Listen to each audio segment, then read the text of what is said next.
Assalamualaikum warahmatullahi wabarakatuh. Saya Vera Alisa Fitri dari D3 Farmasi Karyawan semester 4 akan mempresentasikan tentang generasi sehat edukasi penyakit kardiovaskuler, hormonal, dan penyakit mental.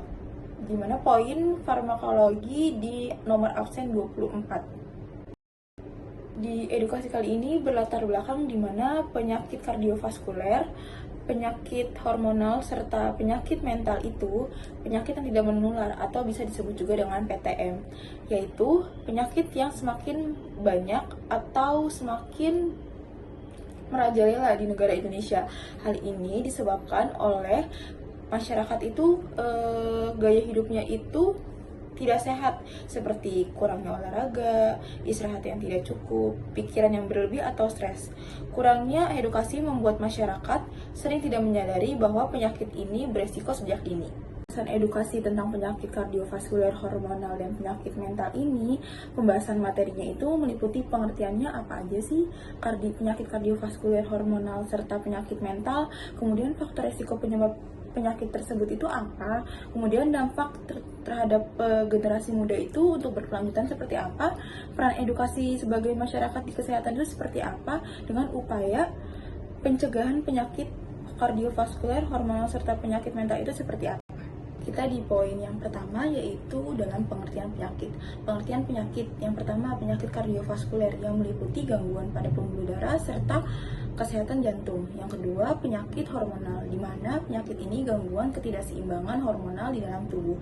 Yang ketiga, penyakit kesehatan mental, di mana gangguan perilaku serta pikiran, yaitu contohnya seperti depresi atau kecemasan yang berlebih. Ketiga penyakit ini difaktori oleh yang pertama itu faktor genetik, yang kedua itu bisa jadi pola hidup yang berantakan, yang ketiga itu kurangnya edukasi. Dimana penyakit ketiga ini perlu edukasi supaya untuk pencegahan terjadinya penyakit ketiga ini muncul di usia dini. Untuk gejala umum penyakit kardiovaskuler itu yang pertama ada nyeri dada, terus yang kedua ada sesak napas, yang ketiga ada jantung yang berdebar, yang keempat ada mudah lelah, yang kelima ada sakit kepala kalau pada penderita hipertensi biasanya, sama kelemahan pada tubuh, yaitu biasanya sistem sarafnya juga terganggu, yaitu biasanya mengakibatkan gejala stroke ringan atau stroke berat. Penyakit kardiovaskuler itu faktor resikonya itu yang pertama itu biasanya hipertensi, yang kedua kolesterol yang tinggi, yang ketiga diabetes, bisa juga terjadinya stroke.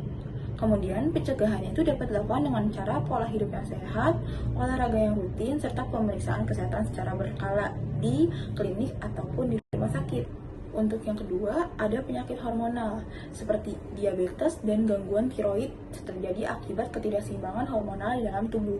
Nah, gejalanya itu muncul antara lain kelelahan, kemudian perubahan dari berat badan, kemudian gangguan metabolisme di dalam tubuh.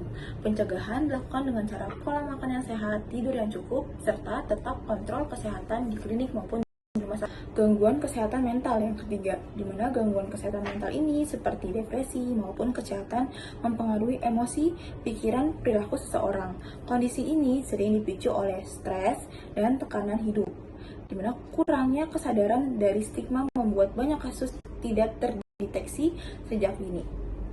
Risiko dari penyakit gangguan mental itu yang pertama itu stresnya berkepanjangan, trauma atau punya pengalaman yang buruk, kemudian tekanan pekerjaan atau di rumah, kemudian kurangnya dukungan dari sosial atau lingkungan, polanya tidak sehat, pola hidupnya tidak sehat, kemudian riwayat gangguan mental dari keluarga. Pencegahannya itu bicara dari berbagai sama orang yang terpercaya, kayak mungkin psikiater atau psikolog atau orang terdekat yang terpercaya. Kemudian kelola stres dari diri sendiri, tidur cukup dan teratur, olahraga teratur, batasi penggunaan media sosial yang berlebihan, kemudian jangan ragu untuk mencari bantuan profesional jika diperlukan. Dampak apa sih yang ada di tiga penyakit ini pada generasi muda? Yang pertama, penyakit dapat muncul sejak dini, di mana usia, faktor genetik, dan gaya hidup.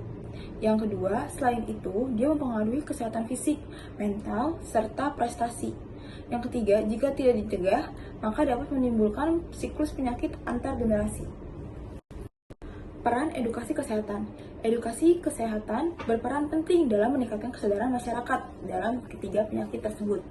Melalui edukasi masyarakat dapat memahami faktor risiko dan cara pencegahan penyakit. Selain itu, edukasi juga membantu deteksi melalui pemeriksaan kesehatan. Peran lingkungan. Lingkungan sangat berperan penting dalam mendukung kesehatan di masyarakat. Dukungan dari keluarga, pendidikan kesehatan di sekolah, serta fasilitas kesehatan yang memadai dapat membantu pencegahan penyakit tersebut.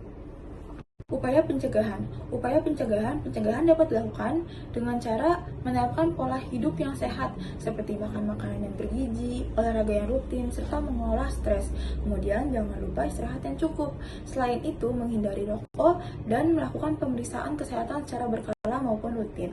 Untuk yang faktor genetik atau sudah yang untuk seseorang yang sedang menderita penyakit ketiga tersebut atau dari salah satunya seperti penyakit kardiovaskuler, penyakit hormonal, atau penyakit gangguan kesehatan mental, tetap melakukan pemeriksaan rutin dan tetap dalam pengawasan dokter, di mana ketiga penyakit tersebut harus tetap meminum obat sesuai dengan anjuran dokter.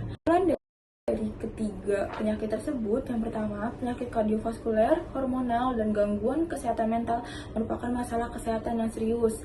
Faktor utama berasal dari gaya hidup, kurangnya kesadaran masyarakat. Edukasi kesehatan menjadi kunci dalam pencegahan dan peningkatan kualitas hidup. Makanya, kita sebagai masyarakat harus mengedukasikan penyakit kardiovaskuler, penyakit hormonal, dan gangguan kesehatan mental itu sangat beresiko dalam masa depan atau generasi di selanjutnya. Pencegahan tetap harus dilakukan.